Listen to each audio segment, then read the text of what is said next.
పరిశుద్ధాత్మ సన్నిధి వారు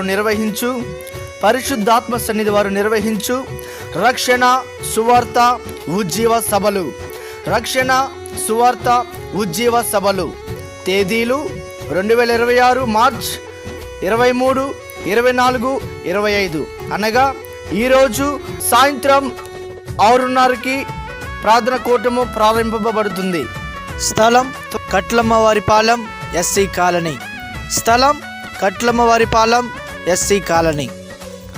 త్వరగా మీ పనులు ముగించుకొని త్వరగా వచ్చినట్లయితే దైవజనులు మీ కొరకు ప్రత్యేక ప్రార్థన చేయబడును. దైవజనులు అంతర్జాతీయ వర్తమానికులు బ్రదర్ ఏ రాజశేఖర్ పాస్టర్ గారు. రోగుల కొరకు ప్రత్యేక ప్రార్థనలు చేయబడును. చేతబడు శక్తుల ద్వారా పీడింపబడుతున్న వారికి, సాతాను శక్తుల ద్వారా పీడింపబడుతున్న వారికి విడుదల కలుగును. ప్రేమతో ఆహ్వానించు వారు పాస్టర్ డి మోజెస్ గారు, పాస్టర్ డి తిరుపాల్ గారు. అందరికీ ప్రేమపూర్వక ఆహ్వానం. కట్లమ్మపాలెం గ్రామం ఎస్సీ కాలనీ.